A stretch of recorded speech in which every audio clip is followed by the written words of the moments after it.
The story starts with a hardcore gamer named Alan who has just wrapped up a game that took him a solid 3 years to finish. Once it's finally over, he can't help but feel underwhelmed, realizing that the game was actually boring and kind of a letdown. Even with all that time invested, it never really pushed him or made him struggle. What Alan truly craves is a game that can push him to his absolute limits, something brutally difficult that would take at least a decade to conquer. He wants a genuine challenge, not something that can be beaten with nothing but patience. And with that thought in mind, Alan immediately starts hunting for his next game. That's when he stumbles upon a title that supposedly never ends. Under normal circumstances, a game installing itself on his computer without permission would be a huge red flag, but he's already completely hooked and doesn't bother backing out. Instead, he dives straight into the settings menu to tweak the difficulty. Wanting the experience to be as punishing as possible, he cranks the difficulty all the way up to hell mode and chooses the untested summoner class just to make things even more chaotic.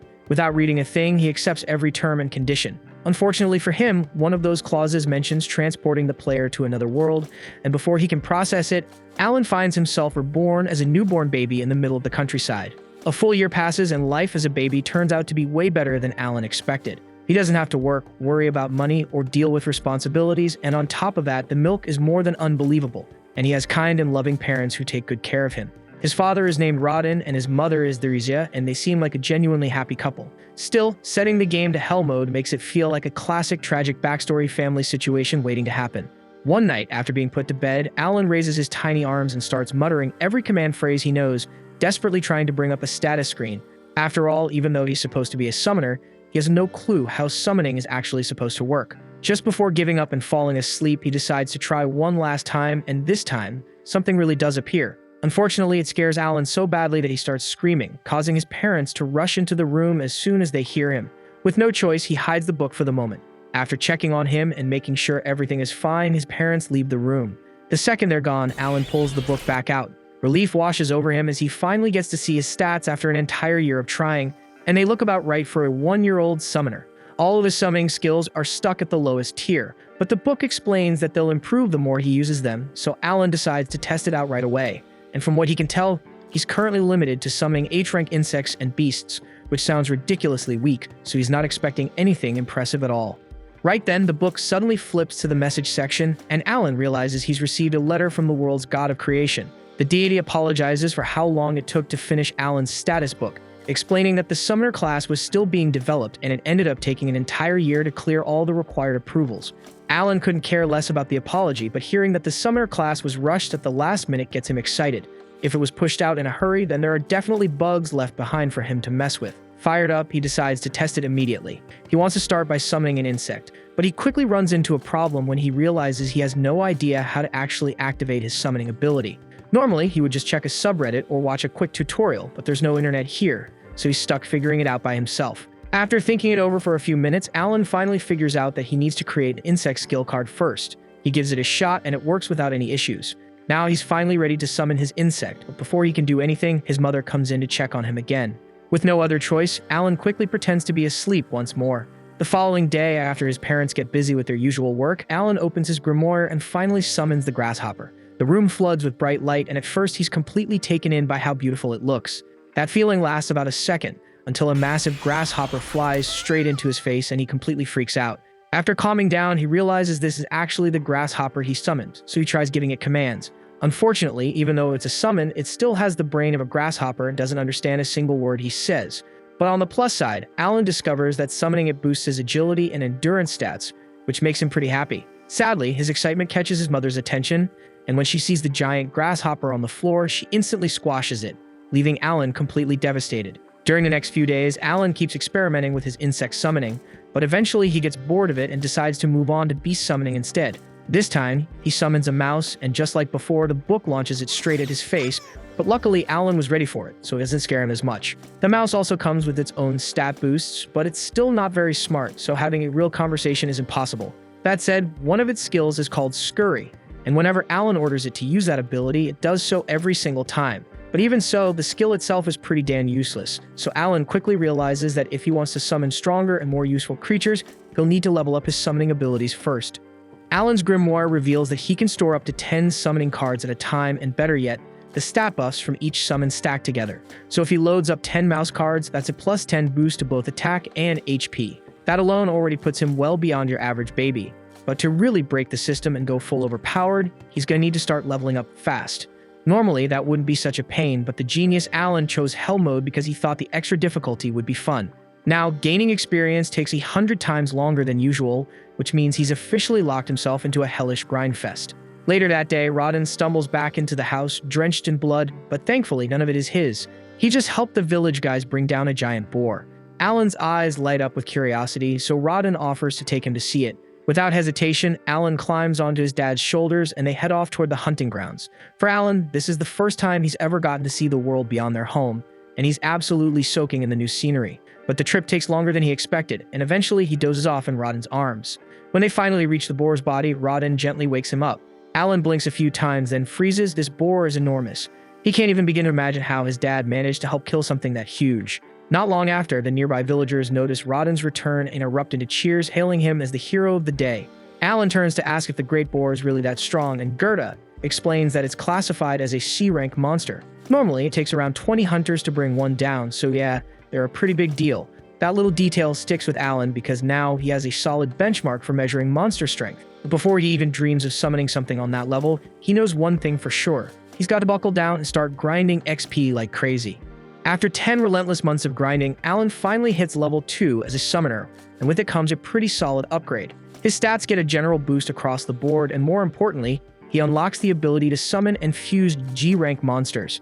Hype as that is, there's a catch. Fusion costs a hefty chunk of MP, so Alan wolfs down dinner to refill some mana and rushes back to his room, only to be hit with disappointment again. His grimoire lets him know loud and clear that his max MP still isn't high enough to even attempt a fusion, so back to the grind it is. Fast forward to when Alan turns 3, and he finally gets his MP stat to a high enough level to try out his new skill. He opens the fusion section and manages to create his very first G-rank summon, a bird, which he proudly names Chappie. Chappie's main ability is Voice Mimic, which lets it flawlessly copy any voice it hears, perfect for setting traps or messing with enemies.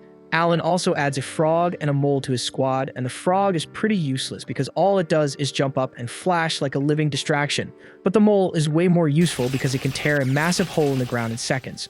Compared to the H-rank summons, these new ones are way more useful, and for the first time, Alan actually feels like he's playing a proper game instead of just grinding in baby mode hell. Still, he's nowhere near strong enough to take on real threats yet.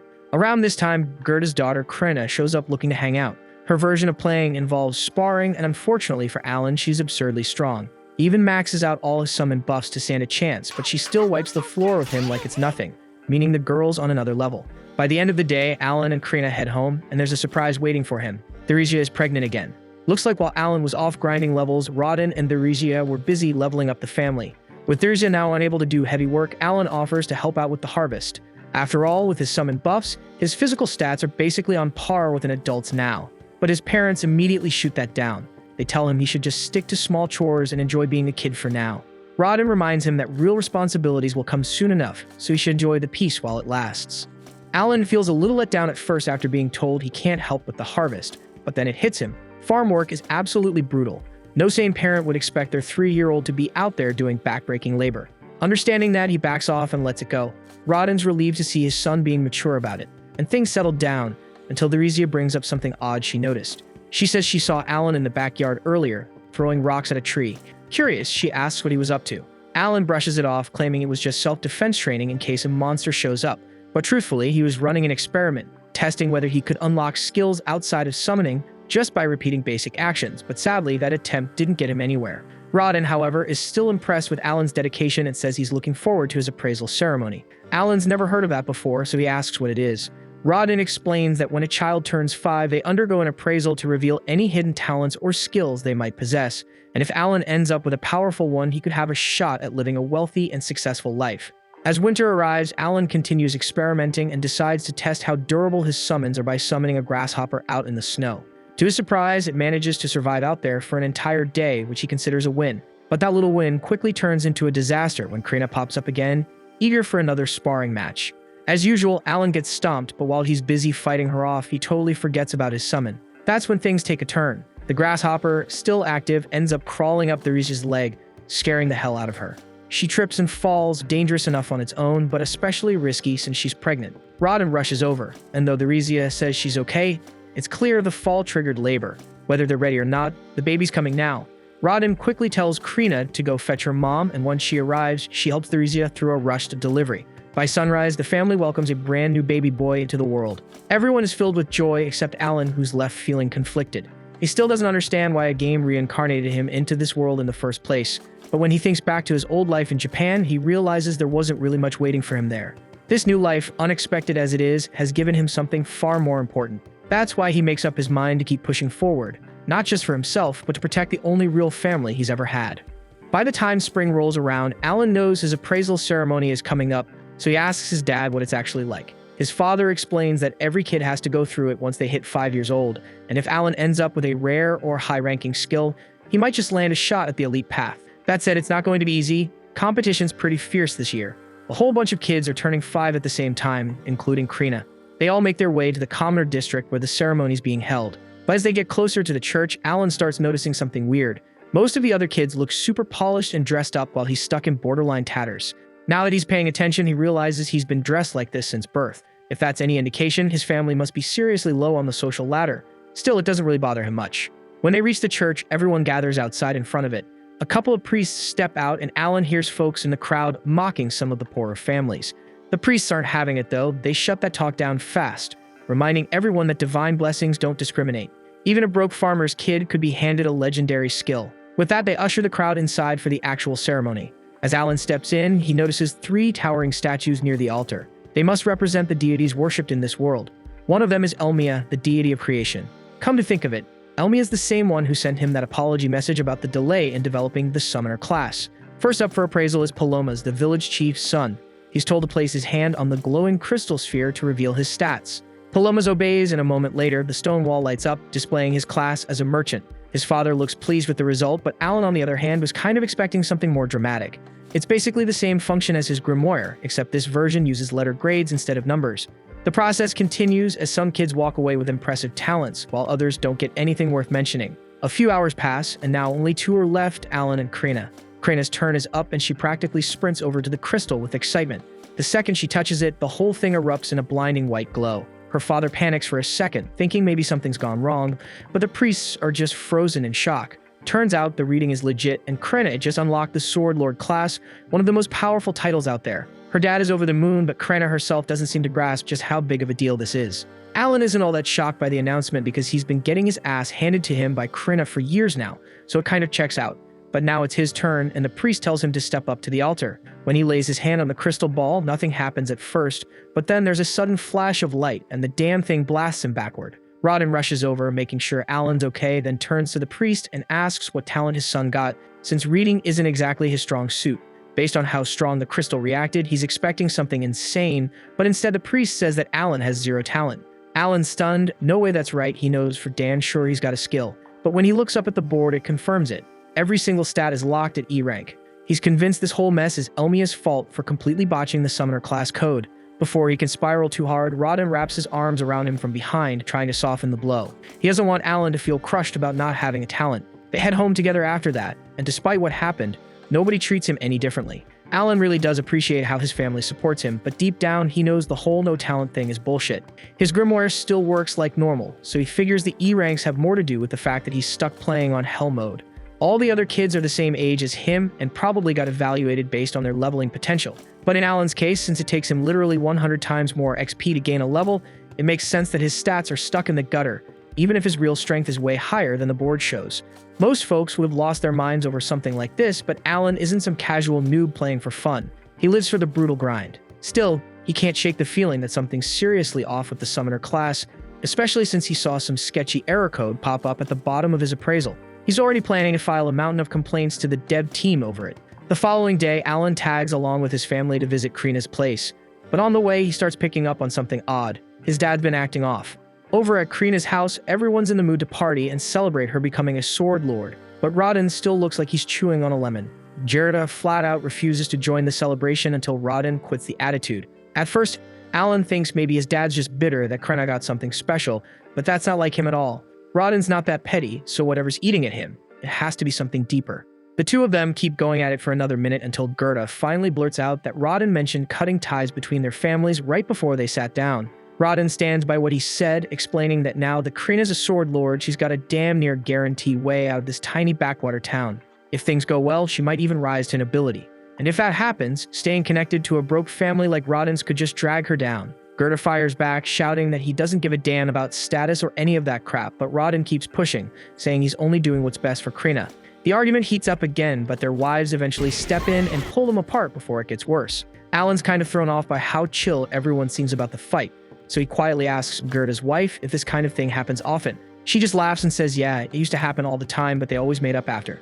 Turns out the four of them have been close since they were kids, born and raised in the same village. About 10 years back, when word first got out about building a new settlement, they all jumped in together and helped lay the foundations. Gerda and Rodden bonded a ton during that time. Thinking back on it all makes them realize how dumb this argument really is.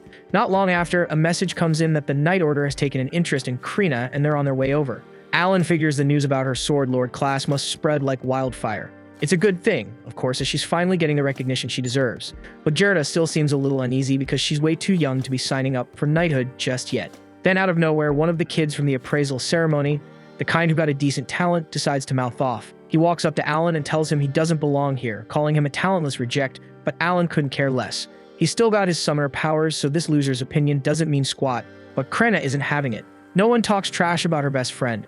She steps up and tells the punk to back off, nearly lops off his damn finger in the process before Gerda quickly steps in and drags her away. Right after that, the village chief announces that the Night Order has finally arrived. The whole place lights up since nobody here gets to see real knights up close. The chief then calls for Gerda and Krina to come meet the knight captain. Krina's practically shaking with excitement since she's always dreamed of becoming a knight, so meeting the captain in person is like the ultimate wish for her. Alan starts wondering if the knights are planning to take Krina back to the capital for training, but before the knight captain can say anything, Gerda jumps in, saying he can't allow it since she's still just a kid. The captain shrugs it off, saying age doesn't matter. If she's really a sword lord, then she should be more than capable of handling the training. There's no issue, unless of course they made the whole thing up and lied about her being a sword lord just to deceive the Night Order. Gerda quickly denies it, swearing he's telling the truth, but it's already too late. The captain made up his mind and he orders his vice captain to test Krina in a duel right here, right now. And without hesitating for even a second, the man agrees. Gerda then pleads with the captain to rethink this. He doesn't want his daughter's life on the line over some test. But the captain makes it crystal clear that if Krina refuses to fight, that alone will count as proof that she's a fraud. And if that's the case, not just her, but her entire family will be put to death. One of the knights then hands her a sword. Any normal 5-year-old would have been shaking in their boots by now, but not Krina. The moment she realizes she gets to wield a real weapon, she accepts the duel without hesitation. The crowd clears and the duel begins. Reborn steps forward to face her, and Krina doesn't waste a second and charges in at full speed. And from one look, she's swinging a sword twice her size like it's made of paper, and she's actually managing to keep up with Reborn, forcing him to stay on guard, but he's still handling her without too much trouble. The knight captain watches with a cold stare, clearly not impressed by what he's seen so far. But then Krina blocks one of Reborn's attacks cleanly and gets ready to counter. Before she can strike though, Reborn slams his foot into her and sends her flying across the street, crashing straight into a wall. Gerda loses it. The second he sees his daughter tossed like that, he tries to rush in, but the knights slam him down and pin him to the ground. Alan and Rodden try to help, but they get pushed down too. Alan can't believe what he's seeing. This isn't right. Whether Krina is a sword lord or not, she's still a kid, and the guy she's fighting is a grown-ass knight with years of battle experience. But just then, something changes. Krina starts getting back up, and the air around her shifts. There's this heavy, dangerous pressure rolling off her, and she's not saying a word, just standing there, radiating pure menace. Without wasting a breath, Krina charges in with another full-force assault, locked in like a heat-seeking missile. This time, Reborn doesn't stand a chance. She absolutely steamrolls him, shattering his sword clean in half and nearly lopping off his damn head. Krina looks a little let down that the match ended so fast, but she clearly enjoyed herself. She casually thanks Reborn for the warm-up and strolls off, leaving the poor guy with nothing but the crushing fact that he just got wrecked by a 5-year-old. Gerda exhales hard, grateful that his daughter made it out in one piece, and starts showering her with praise for how well she fought. But before he can even process what just happened, the knight captain steps in and Gerda instantly goes on guard, not wanting that man anywhere near his daughter. This time, the captain drops the arrogance and admits Krina really is a sword lord. He even apologizes for dragging her into the duel. He says he wants to have a proper conversation about her future, but Gerda instantly shuts him down. The captain then offers to let him bring backup to the meeting if that'll help, and after a moment of hesitation, Gerda agrees, only because it makes him feel a bit more secure. They all head to the chief's house for lunch, where Xenoth properly apologizes for the stunt he pulled earlier. He explains that he was ordered by the Baron to verify if a genuine sword lord existed in this village, and after what he just witnessed, there's no denying it. Xenoth then brings up how 3 years ago, a so-called sword saint popped up in a count's household, but that instantly raises red flags for Alan because in the game's system, sword saints are only born from common backgrounds, not noble blood, so that one must have been a total fraud. Turns out that fake ended up serving the royal family, but couldn't live up to the hype. Once they rechecked him, they realized he was just a regular swordsman faking his rank, and after several nobles were caught bluffing their way up the ranks, the kingdom enforced a zero-tolerance policy on forged talent reports.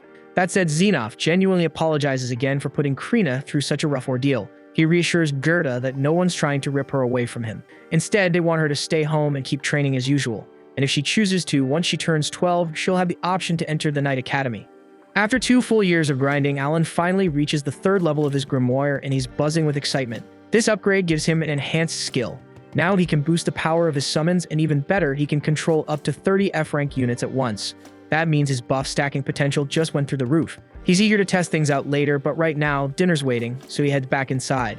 On the family front, his little brother just turned 2, and their mom's pregnant again, so there's another baby on the way. While his parents are tossing around baby names, Alan randomly gets a divine message from Elmia, the deity of creation, and ends up blurting the name out loud without thinking. His folks instantly assume he's suggesting they name the baby after a deity, which is totally off limits in this world. Alan can't explain the real reason, so he quickly changes the topic and mentions how Rodden's old scars seem to have faded completely. Rodden casually says it's because he cleared a divine trial earlier that day while wrestling a wild boar. Alan's never heard of that before, so he asks for details, and Rodden explains that sometimes after a tough battle, your body feels totally renewed and your wounds heal instantly. Alan figures it must be what happens when someone levels up in this world. Rodden's a beast of a fighter, so it makes sense if he levels up a lot. Alan, on the other hand, might have a level 3 grimoire, but his body's still stuck at level 1 since he hasn't fought a single monster yet. If he wants to grow stronger, he's got to jump into real combat. That's easier said than done though. He's not allowed to leave the village without permission. The only real way around that rule is by joining a hunting party, but the moment he brings it up, his dad shuts it down right away. He refuses to let Alan risk his life like that. Later that night, when the whole house is asleep, Alan opens his grimoire to check out the message from Elmia. He already has a pretty good guess what it's about. He sent a heated complaint after that appraisal ceremony fiasco. Turns out, Elmia apologizes for the glitch that made him look talentless during the test. It's fixed now, so next time he's appraised, his summoner class should appear properly. The deity also explains that Alan's stats show as E rank because he picked Hell mode, but in reality, he's way stronger than that. And to fix it, they've added a special stats section just for Alan. Alan scans through his updated stat sheet, and to his surprise, it's way better than he expected. He's packing several S and A rank stats right on par with what Krenna had gotten, so he feels like all those long hours of grinding are finally paying off. Satisfied with the results, he moves on to the fun part, testing out his new powers. First up is that enhanced skill. He pulls out a grasshopper card, activates the ability, and watches as the stat boost kicks in. The buff clearly powers up the grasshopper itself, but Alan quickly notices that it doesn't boost the buffs he receives through the summon. Still curious, he decides to call out the creature just to see the changes in real time. And as soon as it spawns, it gives off a faint glow for a few seconds. Definitely looks enhanced, but outside of that, not much else seems different. Before he can dig any deeper, his mom walks in to check on him. And the second she sees the grasshopper, she freaks out and flattens it without hesitation. The following day, Rodden gears up for a hunting trip, and while he's out, Alan slips into the backyard to mess around more with his grimoire. He's been trying every card combo he can think of, hoping to unlock a new summon. He's already burned through most of his viable pairs, and this last combo feels like his final shot.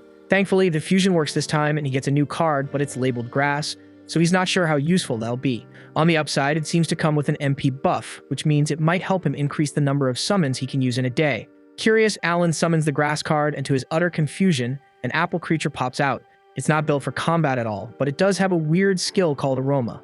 So Alan asks to show him, and the apple sinks into the ground like a seed, then sprouts a small stem, and sure enough, the stem gives off a sweet, pleasant scent. Just as he's trying to figure out what to make of it, his mom pops up again to check on him. Alan panics and tries to get the apple to hide, but it doesn't respond, so his mom ends up spotting the stem, but thankfully, she just assumes it's a regular plant and walks off without another thought. Still, Alan knows this thing's going to need a whole lot more testing before he figures out what it's actually capable of. Later that day, Alan's back at it, sparring with Krenna like usual. But even with all his new buffs from leveling up, he still can't land a solid hit. Her strength's just on another level. Still, Krenna notices something. Alan's gotten way tougher. That catches him off guard, so he checks his stats and finds out that his sword mastery has already hit level 3, all thanks to their regular training sessions, and he's pumped to see some real progress. Then he remembers he recently got a dog summon that has a bite attack, and he's itching to try it out. But using it against Krina wouldn't be fair, so he holds off. After training, Alan spends the rest of the afternoon chucking rocks at a tree in the backyard, hoping to trigger some kind of new skill or awakening. So far, it's a total bust, and he's starting to feel like he's just wasting his time. He hasn't had much of a chance to train outside of this either, since he's been busy taking care of his little brother. Mash, who's been tagging along, eventually complains that he's bored of the whole rock-throwing routine. Alan apologizes and promises they'll do something else soon, but he just wants to finish a few more throws. While Alan lines up his last tosses, Mash notices something weird near the house, a bunch of saplings growing where there definitely weren't any yesterday. Turns out that's the aftermath of Alan spamming his apple summons earlier to farm MP boosts, and it worked.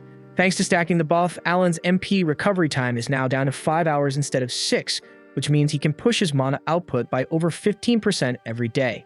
It may not be flashy, but it's progress. As night falls, everyone gathers for dinner like always, but Rodin still hasn't come back from the hunt. That's odd, especially since the group wasn't planning to go deep into the woods today. Theresia tries to stay calm, putting on a brave face, but that calm is shattered when the hunters return in a panic, carrying Rodin's unconscious body.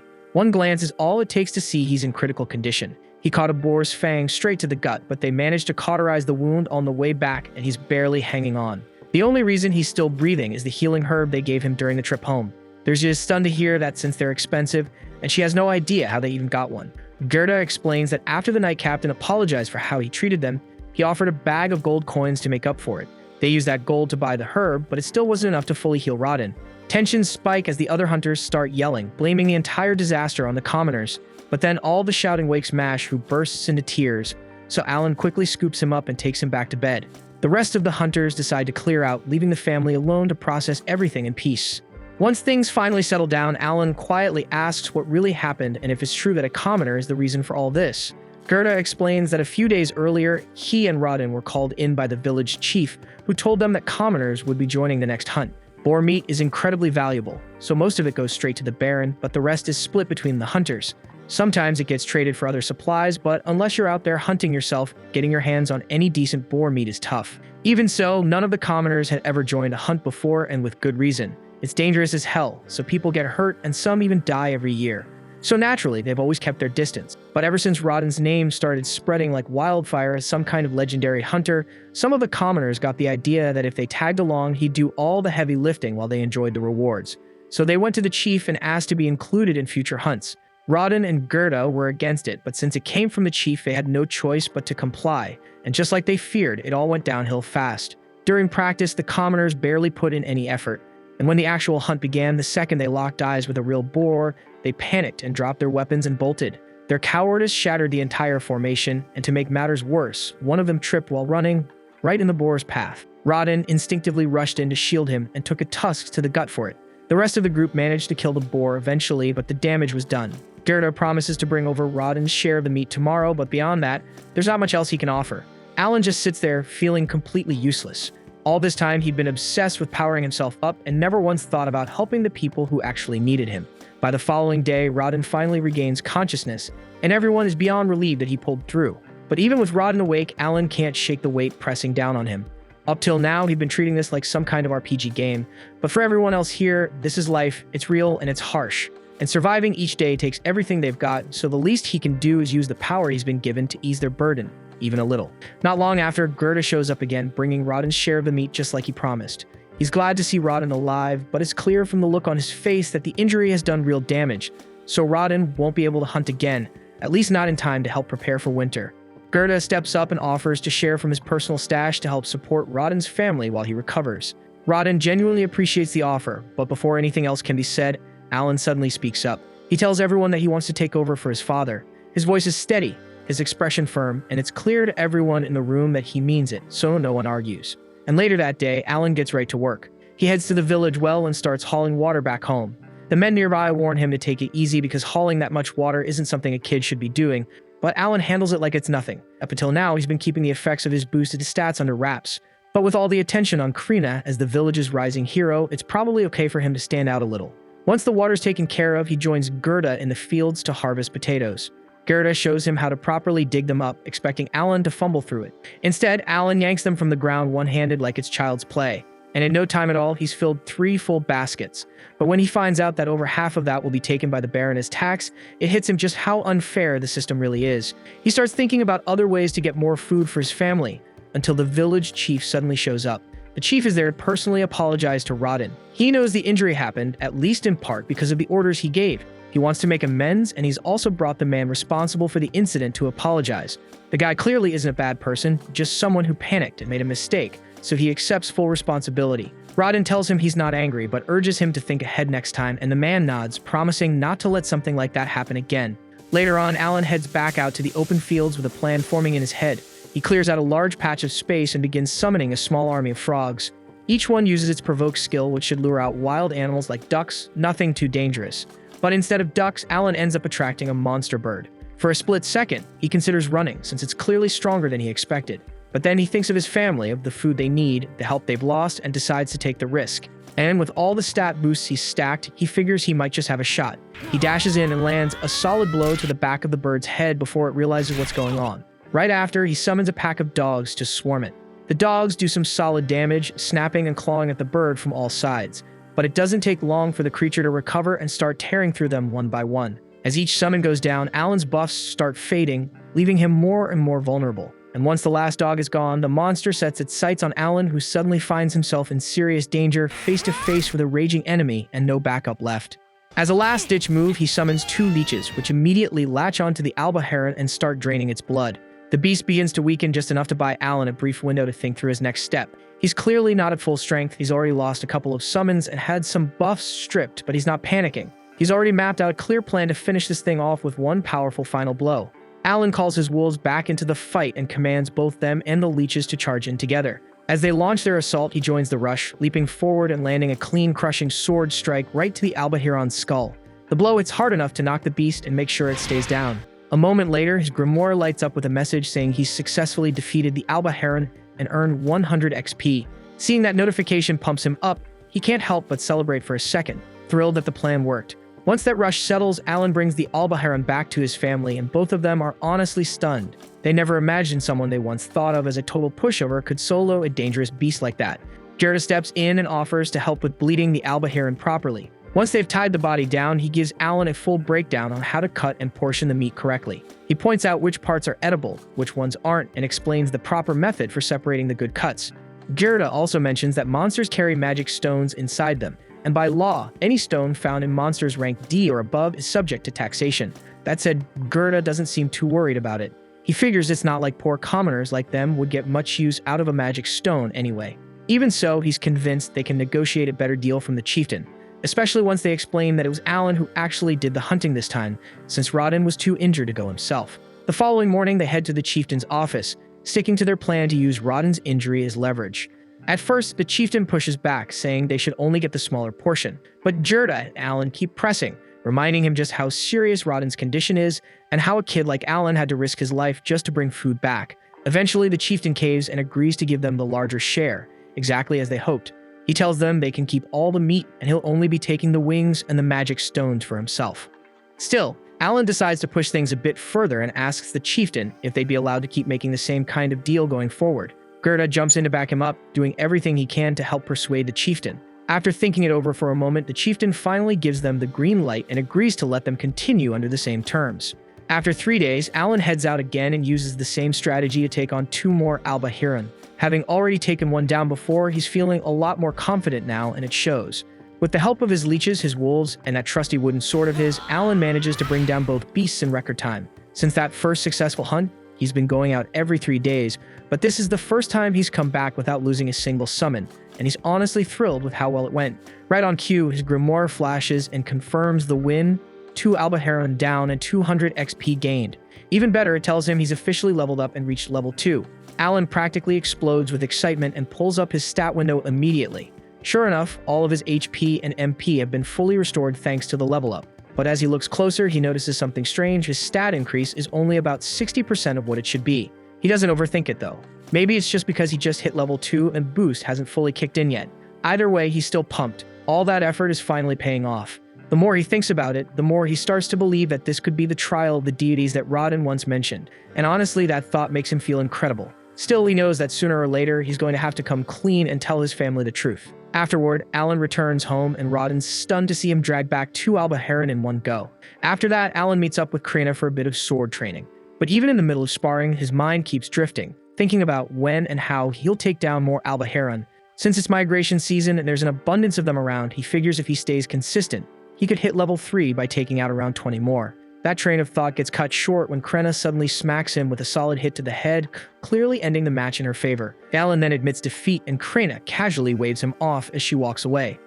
Afterward at night, Alan decides it's finally time to come clean with his parents about how he's been taking down those Alba Heron with such ease. But he's well aware he can't just blurt out that he got dragged into some game he found online because his parents would probably think he'd lost his mind. So instead, he crafts a more believable story. He tells them that when he was only a year old, he received an oracle from Elmia, the deity of creation. Alan explains that an oracle is basically a divine blessing that makes someone both smarter and stronger than most people. On top of that, it means he'll be tested with trials that push far beyond what even 100 normal men could endure. Hearing that, Rodin immediately picks up on what's really happening. He already had his suspicions because he noticed that morning that the cut on Alan's face had completely vanished. That alone told him Alan must have already gone through one of the deity's trials. But Theresia is still trying to make sense of it all, especially since Alan's appraisal results last year said he had no talent whatsoever. That's when Alan adds another layer to the story. He claims he received a second oracle from Lord Elmia just a few months ago. He explains that his appraisal came out low because the process couldn't account for how slowly his trials would develop. On top of that, he says the system couldn't recognize his talent at the time because it was too new to be properly evaluated. Rodin is floored because it means Alan really does have a talent after all. When he asks what that talent is, Alan says he doesn't actually know. The oracle didn't give him the full answer. It hurts him to lie about it, but he knows he can't tell the truth. Revealing that he's a summoner who can control monsters would freak people out, and there's no way he can say anything about being reborn either. In the end, Theresia pulls Alan into a hug, calling him brave and incredible, especially for someone so young to be carrying all this on his shoulders. Rodin then asks what Alan wants to do going forward, and Alan tells him that for now, he just wants to prove he's worthy by completing every trial. Rodin's proud of that answer, but he also reminds Alan not to be afraid to lean on others when things get tough. Alan thanks them both for being so understanding and for backing him no matter what. Rodin finishes by saying that it's probably best to keep all of this under wraps for now. If the wrong people start thinking he's a fake prophet, things could get ugly fast. But the only one they'll let in on the truth is Gerda, since he never stops hyping up Krina as a future sword lord. Rodin figures it's finally his turn to brag about how awesome his own kid is too. By the time winter rolls around, Alan pulls out one of the stored Alba Herons and begins butchering it piece by piece. Once that's done, he heads into town with Gerda to trade the meat for supplies. Gerda's already caught wind of the big news that Alan is being chosen and tested by Lord Elmia, and honestly, he's not the least bit shocked. He always had a gut feeling there was something different about that kid. As they travel together, the two of them chat along the way. At one point, Alan brings up the topic of the difference between commoners and serfs. Gerda explains that it mostly comes down to status and taxation. Serfs live under a whole different system, where every adult has to cough up 3 gold coins a year and each child costs 1. Alan listens carefully and then asks what it would take for a serf to rise up and become a commoner. Gerda tells him it'd require a tribute of 10 gold coins per family member. He also mentions there are whispers about a certain baron occasionally granting commoner status as a reward, but those are just rumors and no one knows if they're true. Hearing all this, Alan quickly does the math. With his mother expecting another child, that would make them a family of 5, meaning they'd need 50 gold coins to earn their way out of serfdom. Alan spends the rest of the day working trades with Gerda and slowly starts to get a solid feel for how the barter system works. By the time they head back, he's carrying a fat bundle of firewood on his back. Realizing he now has a decent grasp on how town trading operates, he starts thinking about ways to run some market research next time he comes in. When Alan returns to trade on his own, he takes a much more methodical approach. He carefully tracks the barter and market value of every item he sees, recording all of it so he can use that info later. Eventually, he steps into an herbal shop and asks the merchant if there's any kind of medicine that can restore MP. The shopkeeper immediately says no, those kinds of items are way too pricey for their store to keep in stock. Still, Alan takes his time and scans the shelves full of herbs and medicines. Realizing that documenting all of them by hand would take ages, he focuses hard, and with just his thoughts, his grimoire responds, absorbing the details of every herb in the shop without him having to touch a thing. Following that, Alan asks the shopkeeper if he happens to have any Mueller's flowers in stock. But the merchant's expression instantly shifts and he gets visibly annoyed the moment Alan mentions that name. He explains that the last time someone asked for one, it turned into a whole mess. Apparently, Gerda stormed into the store demanding a Mueller's flour because a friend of his was seriously ill. He didn't even pay the full price up front, just promised to settle the rest later. The merchant never got the rest of the payment, and to make things worse, that flour happened to be the last one in stock, so that's what really ticks him off. Hearing all this, Alan quickly pieces it together. Gerda must have rushed in that day to buy the herb that ended up saving Rodden's life after the night he was attacked. If the merchant had flat out refused to sell it, Alan might not even have a father right now. Wanting to show his gratitude, Alan hands over some albaharon jerky as a thank you gift and sincerely thanks the merchant for his kindness. Then he quietly heads out of the shop. While walking through town, Alan finds himself checking out a few weapon displays when he suddenly bumps into a familiar face, the same kid from the appraisal ceremony with the axe talent, Dogora, and standing beside him is the chieftain's son Pelmos. Alan knows Dogora is nothing but trouble, so he tries to mind his business and slip away. But Dogora is not having that. He smacks Alan on the head and immediately demands that he become his underling. Alan responds by calmly pulling out his wooden sword and pointing it straight at him. Dogora flinches, calling foul because he doesn't have a weapon. Alan shrugs and tells him he's fine with a fair fight. Dogora can go grab whatever weapon he wants and Alan will wait. Dogora runs off and returns soon after with a sword, then charges straight at Alan. But Alan dodges with ease, deflecting every swing. Dogora's strikes are heavy, which makes sense for someone with an axe talent, but even with all that muscle, he's got nothing on Krina. Alan decides to end it quickly. He knocks the sword out of Dogora's hand and wins clean. And without saying much, Alan turns and walks away like it was no big deal, which only makes Dogora seethe even more. Later that evening, Alan returns home and sees Rodden unwrapping his bandages. Looks like he's finally healed up and ready to head back into the wild. Therzia, however, isn't so thrilled, and she warns him not to overexert himself and risk another injury. The very next day at Krina's place, Dogora shows up again, this time looking for a rematch. But he gets wrecked, and not just once, but over and over again. Still, his pride refuses to let it go, so he keeps demanding more fights, no matter how many times he loses. At the same time, Alan's younger brother Mash has already started sword training with Krina, which gets Alan fired up to see how Mash will turn out during his appraisal ceremony in 2 years. Not long after, the new baby is born, and the family decides to name her Miula. Sometime later, Rodden comes back from a hunt with Gerda and brings some unexpected news. Apparently, the chieftain has summoned their whole family. The chieftain says the Baron now wants them to increase their boar deliveries from 10 to 15. To make that happen, he wants the commoners to be allowed to join the hunt again this year. Therzia immediately thinks this demand is insane, especially after what happened to Rodden during the last hunt. Rodden admits he was ready to turn it down until he found out it wasn't a request. It was a direct order from the Baron himself. And if they can't deliver 15 boars by winter, the Empire is going to bring in new serfs from other regions. Alan picks up on the implications right away. More serfs mean less land to go around, and that would put non-hunters at risk of losing their plots. Gerda chimes in and says that's not even the worst part. Apparently, the Baron expects them to bring in 20 boars by the end of next year. Rodden figures the only way to make that happen is to increase the hunting frequency instead of sticking to their usual schedule of once every 10 days. That's when Alan speaks up and suggests they should just follow the Baron's order. Gerda quickly scolds him for cutting into an adult conversation, but Rodden stops him and lets Alan continue. Alan explains that since it's a direct order from the Baron, refusing is an option. And even if the commoners turn out to be dead weight, they'll just have to find a way to make that dead weight useful. Alan says that based on his experience with games, turning underpowered characters into something valuable is kind of his thing. He tells them to trust him and let him handle it. After all, he was blessed with Elmia's wisdom, and if anyone can come up with a working strategy, it's him. The following morning, Alan and Rodden link up with a group of commoners who will be joining them on the boar hunt. When they spot Alan, most of them are shocked to see such a young kid tagging along. Rodden quickly explains that they'll all be following his hunting method, and Alan is just there to observe and pick up experience. Alan politely assures everyone that he won't be a burden and bows to show his gratitude for letting him tag along. Even though part of him wishes he could be more involved, he knows that the real priority is helping train the newcomers. His focus is on giving them enough field experience so that they can help with future hunts because he doesn't want anyone getting seriously hurt like his dad did during last year's boar incident. One of the men quietly approaches Rodden and apologizes for the injury he caused him the year before. Rodden brushes it off with a smile, telling him not to worry about it. Instead, he reminds the group to keep their eyes on today's hunt and leave the past behind. With that, the forest gate creaks open and the team starts their approach. As they step into the woods, Alan suddenly realizes that this is the first time in 7 years since becoming a serf that he's ever stepped outside the village. It feels like a small but meaningful step forward, so maybe it's the beginning of a path that leads to freeing his family from this life. What thrills him most, though, is the idea of catching a glimpse of the legendary White Dragon Mountains. There's an old tale that a mythical white dragon lives near those peaks, and Alan has always dreamed of seeing it, even from a distance. Not long after, the hunt kicks off. Everyone splits up into position as a massive wild boar crashes through the underbrush. Right on cue, the bait squad steps in to steer the beast in the right direction. The tank team follows up, holding the boar in place and keeping it from charging or breaking loose.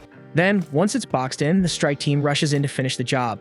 Alan watches everything unfold with sharp focus, realizing this is the same formation and approach his father and the veterans have been using for over a decade. The coordination, the timing, it's a well-oiled system.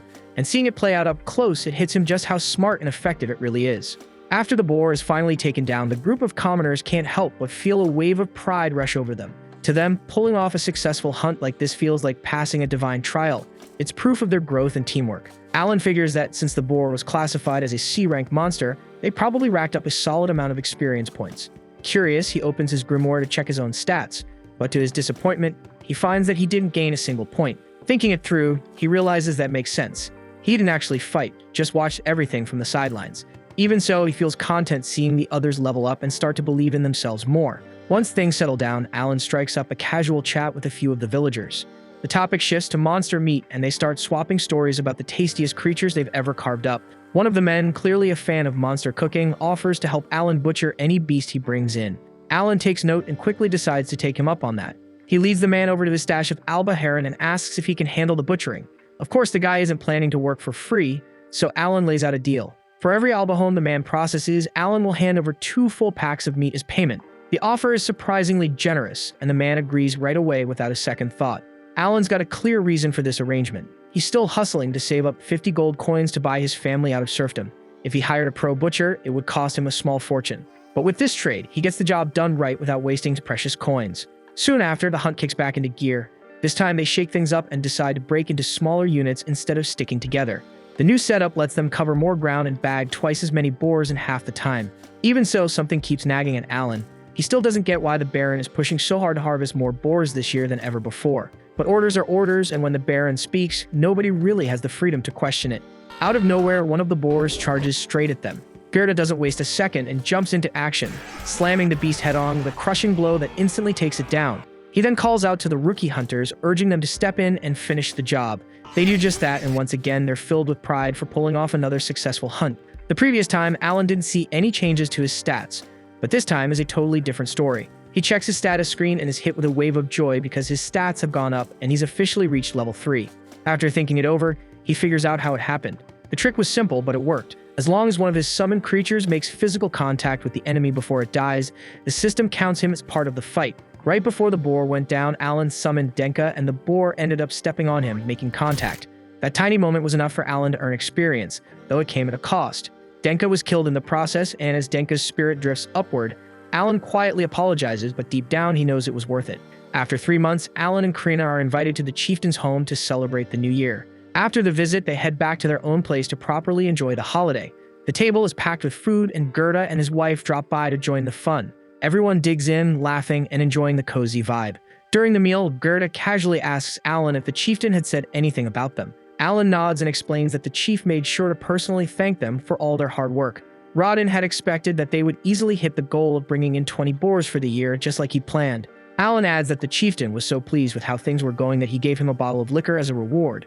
Alan knows full well how much Rodin and Gerda love their drinks and how rowdy they get once the alcohol kicks in, so he comes up with a sneaky idea to use it as leverage. He proposes a challenge.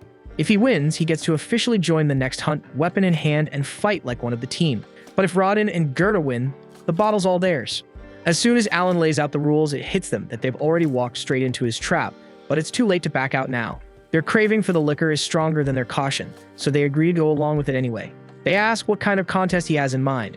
Alan, keeping a calm expression, says he wants to settle it with an arm wrestling match. Both Rodin and Gerda are stunned that Alan would even suggest something like that shit. To them, it feels obvious that grown men like themselves would be far stronger than a kid his age. Still, with that bottle on the line, they decide to go for it. But what they don't realize is that Alan came prepared. He's been saving up a few strength-boosting cards just for a moment like this. With those in play, he's sure he can go toe-to-toe with even full-grown men like Rodin and Gerda. Gerda steps up first, confident this will be over in seconds. At first, he doesn't even take Alan seriously. But once they lock hands and the match begins, Gerda's eyes widen as Alan's got way more power than he expected. The kid holds steady, refusing to give an inch. Gerda fights back hard, straining against the pressure, but Alan digs in and eventually slams his hand down to win the round. Impressed, Alan makes a mental note. Gerda's strength stat is probably somewhere between 150 and 200. Then it's Rodden's turn, and from the start, Alan can tell this isn't going to be as easy. Rodden's strength feels like it's in a whole different league. Even with all his buffs, Alan struggles to keep up, but Rodden doesn't even flinch, and he just slowly but surely forces Alan's arm down and takes the win. Sticking to his word, Alan hands over the liquor. Rodden and Gerda accept it with big grins, and not long after, they're all sharing drinks and laughing together. Even though Alan didn't win the right to join the next hunt, the match wasn't a total loss. He gained something just as valuable, a better understanding of where he stands. Now he knows Gerda's power is likely around D rank, while Rodden is closer to C rank. Rodden then tells him that unless he can beat him in a contest of strength, there's no way he's letting Alan join the boar hunts. But instead of getting discouraged, Alan takes it as motivation. He's more fired up than ever to train harder and prove himself. Not long after, Alan notices something new. His summoner level has gone up again. Eager to see what's changed, he quickly pulls out his grimoire and opens it. As Alan flips through the pages of his grimoire, he's blown away by the number of new abilities that have unlocked. But one skill in particular grabs his full attention. It's the ability to view E-rank cards anytime he wants. Alan immediately realizes how insanely valuable this is. With constant access to these cards, he's confident his strength will climb faster than ever. In fact, he's already thinking about taking on Rodden again, and this time, he might actually have a shot at winning. But as he continues scanning the pages, something unusual catches his eye. A new page has appeared, one that definitely wasn't there before. He flips to it and finds what looks like a hollow slot carved directly into the paper. After some quick testing, he figures it out. It's a storage ability. He can place items into the grimoire as long as they fit inside the space. Strangely, the interior stretches much deeper than it seems, making the pocket far more useful than its size suggests. What really throws Alan off is that storage magic is considered a divine tier skill, ultra rare and extremely powerful. So why would someone like him suddenly gain access to it now? The timing doesn't feel random. It's almost like someone or something wanted him to receive it at this exact moment. The following day, Alan sets out to test his new E-rank summoning ability. He pulls out a magic stone and activates the skill. The first creature he summons is an insect, a radiant butterfly with dazzling wings that shimmer in the light. It's harmless, but its magical aura is unmistakable. Curious, he summons again. This time, a saber-toothed tiger materializes. Alan instinctively backs up the moment he sees it. With its huge fangs and powerful frame, the beast looks terrifying. But after watching it for a while, Alan realizes it's completely tame and not a threat. Slowly, he gets used to its presence and decides to name it Tama, officially welcoming the tiger as a new member of his growing team. After that, Alan tries to fuse two of his summons together, but quickly runs into a problem. Each fusion consumes a magic stone, and that single discovery changes everything.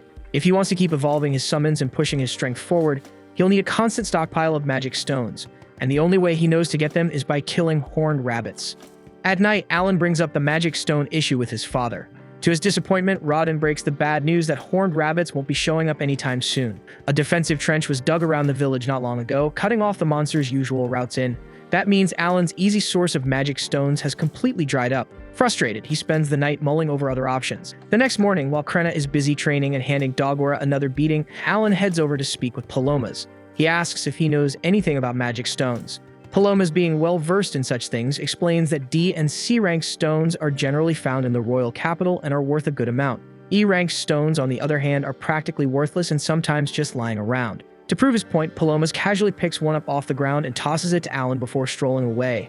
That simple gesture lights a fire in Alan's chest. If E-rank stones are that easy to find, then he doesn't need monsters, he can gather them himself. With help from the villagers, Alan starts collecting. Over time, he builds up a solid stash of E-ranked magic stones. Using them, he summons every E-rank creature available to him. Just as he finishes the last summon, a wild boar suddenly bursts out of the woods, charging straight at him. But his summoned beasts leap into action, reacting instantly and tearing it down in a single strike. Alan barely has time to celebrate before another boar appears, and again one of his summons intercepts and neutralizes the threat without him lifting a finger. Then he blinks and the entire scene fades as it was all a vision. He closes his eyes once more, sinking into reflection. 7 long years as a serf, with no mentor, no handbook, just trial, error, and relentless effort. Everything he's learned, he's figured out on his own. And now it's starting to make sense. Each type of summon has its own purpose. Insect types are ideal for debuffs. Grass types provide healing. Stone types specialize in defense. Bird types excel at scouting. Beast types handle direct combat. Together, they form a complete team, everything a traditional party needs, all controlled by one person. That's the essence of a summoner's true power. And now he finally understands why he was granted a storage skill. It wasn't random. It's there so he can carry the massive supply of magic stones his army will require. And with enough creatures at his disposal, Alan truly believes that his summoner could one day surpass even the Demon Lord's power. Sometime afterward, Gerda, Alan, and Rodin sit in on an early gathering with the chieftain Deboji. During the discussion, the chieftain tells them that the Baron has developed a keen interest in their recent achievements with the boar hunts, and because of that, he intends to visit personally to observe the hunts himself. Gerda's expression tightens the moment he hears this, since it is the very same Baron who first imposed that outrageous quota of boars, and now he plans to show up and watch it all unfold like it is some grand spectacle staged for his amusement. Rodin, on the other hand, does not appear troubled by the Baron's upcoming visit. Instead, he seems puzzled about why Alan was summoned to attend the meeting in the first place. The chieftain clarifies that since the Baron will be coming, he wants Alan to serve as his guide. Alan will oversee showing him around the village, keeping him engaged, and detailing how the hunts are organized and executed. Gerda cannot see why Alan should carry that burden, and he questions why the chieftain does not simply assign his own son Palomas to handle it. The chieftain responds by saying that Palomas is not the ideal candidate for such a duty. He has been told that it was Alan's sharp thinking that fueled the recent triumph in the boar hunts, and for that reason, he considers Alan perfectly suited for the role. He then turns directly to Alan and asks whether he is prepared to accept it. Alan pauses to reflect. He understands that earning the Baron's personal favor means little to him. What truly drives him is liberating his family from serfdom. If he keeps hunting boars the old-fashioned way, it would take a full decade to accumulate enough merit to elevate their standing to commoners. Yet he also recalls that titles and status can sometimes be granted outright by the Baron as a form of reward, so holding on to that slim but real opportunity, Alan agrees to take on the position as the Baron's guide. Several days later, Baron Granvelle arrives in the settlement accompanied by his daughter Cecil. They are escorted by Zinov, and that evening the chieftain greets them with sincere hospitality, and before long they all head inside to dine together. After a brief exchange of pleasantries, Baron Granvelle raises the matter of the boar hunt. He offers his apologies to the chieftain for the abrupt and demanding request for so many boars. He admits that he is aware the quota is harsh, but he was compelled to enforce it because the directive came straight from the king. The chieftain replies that he comprehends the circumstances and harbors no ill will over the matter. As the meal begins, everyone remarks on how flavorful the dishes are. Cecil in particular shows genuine curiosity and asks what type of meat they are enjoying. Alan courteously answers that it is Albaharan meat from a fresh catch he secured just the previous day. He then uses the moment to formally present himself as the Baron's guide for the duration of the visit and states that it is a true privilege to be of service. The Baron studies Alan's refined behavior and naturally assumes he must be Deboji's son. Deboji promptly corrects that assumption, explaining that Alan is actually Rodin's son, and that Rodin is regarded as one of the most skilled boar hunters in the entire village. The name Rodin instantly clicks in Zinov's mind, and he recalls both the man and his son from their earlier meeting, but the Baron shows no sign of recognition, so he asks if Rodin had once served among the knights. Deboji answers plainly that Rodin and his household are serfs. The moment those words leave his mouth, Cecil's mood shifts. She sharply questions why someone like Alan was even permitted to share the same chamber as them. Baron Granvelle immediately rebukes her, and in a firm tone, he instructs her that she must never address or regard serfs as though they were beasts. Realizing she has overstepped, Cecil lowers her head and offers an apology to her father at once. Even so, the correction does not soften her attitude, and she keeps casting cold glances at Alan. She remains silent, yet her displeasure is written all over her face. Moving past the tension, Zinov focuses on Alan and remarks that he expects him to clarify how the hunt will unfold the following morning. He notes that capturing 20 boars is an aggressive objective. He further states that if the burden proves too heavy for the serfs, the knights will intervene and assume control. Cecil then declares that she intends to participate in the hunt as well, and says that she wishes to witness a boar up close with her own eyes. Hearing Zinov's comment, Alan understands that Zinov still questions the serf's capability. Keeping his composure, Alan responds that 20 boars are hardly a challenge for them. He confidently assures them that the target will be reached without issue, and tomorrow's hunt will stand as undeniable evidence of their competence. The next morning, they proceed into the forest where the operation is planned. Alan, together with Baron Granvelle and his party, takes a seat atop a tall wooden platform constructed well above the ground, and from that vantage point, they are able to observe everything safely and clearly. Before long, the hunters step forward and ready themselves. A few of them sprint into the trees wearing lightweight gear fashioned from boar horns and hides. The tactic is meant to provoke the animals into revealing themselves. The familiar scent and silhouette trigger a reaction, and one boar bursts out from the woods in a furious charge. The defensive unit reacts instantly. They close in with heavy reinforced shields, forming a tight enclosure that restricts the creature's movement. The beast thrashes and pushes, but it cannot breach the wall. Then the assault team advances. Spears drive in from different directions, striking with deliberate precision and steady control to wear it down. and after several calculated thrusts, Rodden steps in and ends it cleanly, plunging his spear deep into the boar's throat. The Baron observes closely, and his expression clearly shows approval. He openly admits that he never anticipated this level of teamwork and precision from them. But then the atmosphere shifts in an instant, as two boars explode out of the tree line at once. Seeing that, Xenoph immediately assumes the hunters are about to be overrun, so he tells Libran to prepare the knights to step in. Yet before the command can be executed, Alan calmly raises his voice and stops him. He says that the hunters have deliberately drilled for moments exactly like this, so there is no cause for alarm. And just as Alan said, the hunters do not lose their composure. They swiftly split into two units and replicate the same tactic with discipline and sharp coordination. Each team encircles a boar, locks it down, and attacks in perfect rhythm. And in a matter of seconds, both beasts are brought down cleanly. Cecil witnesses everything from start to finish, and the sight of blood and raw brutality overwhelms her senses, and she collapses from the shock. Not long after, the two boars lie motionless, so Granvelle steps forward and surveys the aftermath. He quietly tallies the count and notes that 3 boars have now been slain in total, meaning 17 remain to reach the required 20. However, Alan gently corrects him and explains that before Granvelle even arrived, they had already hunted 7 boars, so in reality only 10 remain. Granvelle cannot hide his astonishment, so it becomes clear to him that the villagers possess far greater ability than he originally assumed. He even begins to consider that the knights might not be necessary to complete the task at all. As the hunt progresses, Alan informs Granvelle that he has 2 formal requests. The first is permission to construct additional shield walls to reinforce the hunting grounds. The barriers have already proven their worth, and expanding them would allow the hunters to contain the boars more effectively while minimizing risk. And for his second request, Alan asks for the regulated supply and circulation of liquor among the serfs. Granvelle raises an eyebrow at that. Liquor does not appear to have any direct connection to hunting. Alan lays out his reasoning plainly. With the rising number of boars being taken down, the village now has a surplus of meat. If the villagers continue trading only meat within their own community, its value will inevitably drop. An oversupply without matching demand could destabilize their small economy, but by introducing another commodity like liquor into circulation, trade would diversify. It would provide an alternative medium of exchange and help keep prices steady. And on top of that, liquor would serve another purpose, maintaining the morale of the hunters after exhausting and dangerous days in the forest.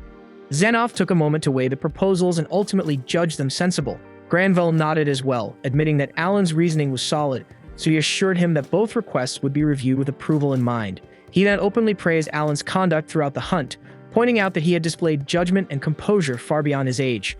In Granvelle's eyes, it was obvious that Alan carried remarkable promise for the years ahead.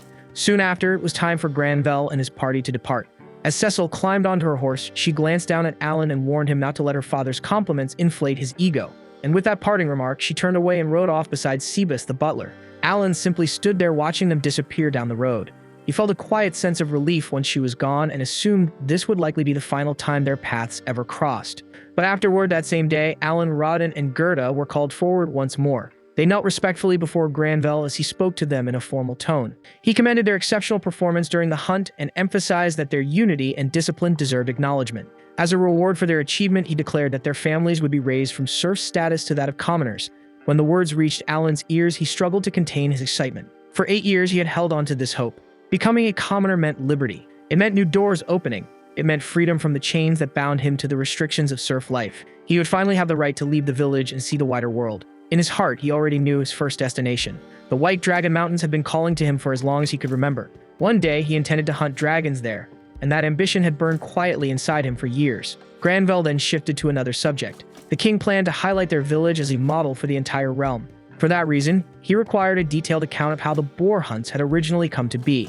At the mention of this, Rodden's face darkened, so Gerda softly explained that the memory carried painful weight for him and requested permission to speak on his behalf. Granvelle agreed without hesitation, so Gerda began recounting the past. 13 years earlier, nearly 100 serfs from neighboring villages had been relocated to their land. It was part of the Reclamation Decree, a royal order aimed at cultivating unused territory. The settlers labored tirelessly for half a year. They felled trees, tilled the earth, and sowed their first crops. Gradually, their hard work bore fruit. The fields began to thrive, and for the first time, their future appeared bright with possibility. Then everything collapsed in an instant. A gigantic boar stormed out of nowhere and tore straight through the farmland. It trampled the crops they had nurtured for months, reducing the entire harvest to nothing. So all their effort vanished in a single rampage. The blow crushed their spirits, and despair settled over the village, and in that bleak moment, Rodden put forward a daring proposal. Rather than cower in fear of the boars, they would hunt them down. Back then, they possessed no proper weapons or refined equipment. Still, they gathered whatever crude tools they could find and braced themselves, and through unity and sheer resolve, they brought down their very first boar. Once the tale was finished, Granvelle could not understand why Rodin had hesitated to recount it. To him, it sounded like a testament to bravery and grit, something worth taking pride in. Gerda gently clarified that during that initial hunt, one of their companions had lost his life, so the weight of that death had never left Rodin's heart. Gerda admitted he had repeatedly urged Rodin not to shoulder the blame, yet Rodin stubbornly clung to his guilt. Granvelle nodded in understanding and apologized for reopening such a wound. As a gesture of goodwill, he decided to grant Rodin a reward. He invited him to name a wish, promising to fulfill it no matter what it was. The moment Alan heard that, excitement flickered inside him. This felt like an unexpected chance. He figured Rodin might request something modest, perhaps more liquor for the village. Instead, Rodin surprised him. He asked Granvelle to permit Alan to work at the estate. Alan's stomach dropped the second he heard it. That was not the future he had imagined. If he became tied to routine duties at the estate, his ambitions of exploring the world would stall before they even began. Estate work would anchor him in place, delaying every dream he carried. Before Alan could even voice a response, Granvelle told Rodin that Alan's abilities far exceeded that of a mere laborer. Rather than simple estate work, he suggested Alan serve as a personal attendant to the Granvelle family. The role would place him within their household itself, serving them directly. Rodin stood speechless. Such an offer was no small matter. It signified confidence and esteem. Alan would not just be employed there, he would belong to the inner circle of the residents. Cecil's reaction, on the other hand, was far from enthusiastic, and her expression made it obvious she did not approve of the arrangement. Meanwhile, Alan's thoughts spun rapidly as he searched for a way to decline. Freedom mattered to him more than anything. Yet, when his eyes met his father's, he saw pure pride and happiness shining there. This decision promised stability and advancement for their entire family, so in the end, Alan swallowed his hesitation and agreed to the proposal. The following morning, everything was set in motion for Alan's departure to the Baron's estate. The entire village turned out to send him off. The mood was heavy, especially for his younger brother Mash, and he didn't even try to hold it together, cried openly, and admitted he was going to miss him like hell.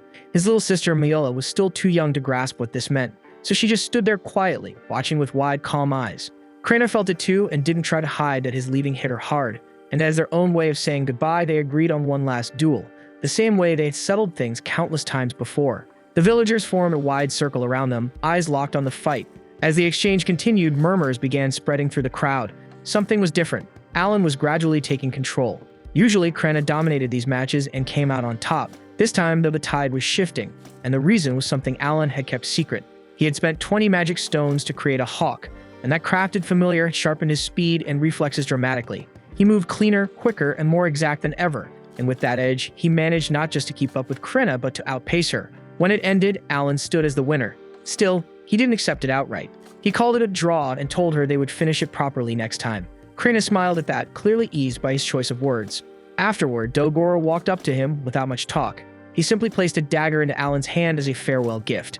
He didn't say what he was feeling, but it was obvious enough. He avoided looking him in the eye and turned away almost immediately after handing it over. Then there was nothing left but the actual goodbye. The whole village gathered once more as Alan walked beside his parents toward the gates. They reminded him that he was diligent and talented, but warned him not to overwork himself. They told him to lean on others when necessary and to watch over his own well-being. When they reached the entrance, the farewell was short. No dramatic speeches, no drawn-out tears. Everything that mattered was already clear in their faces. Alan then climbed into the Baron's carriage, and as the wheels began rolling and the village started shrinking behind him, he turned for one final look. The houses, the farmland, the familiar silhouettes of people who shaped who he was all slowly faded into the distance. A tear slipped down his cheek, not just from sorrow, but from release and resolve. He knew this wasn't an ending. It was simply the beginning of something greater. This was the end of episode 6. Subscribe to not miss the next episode.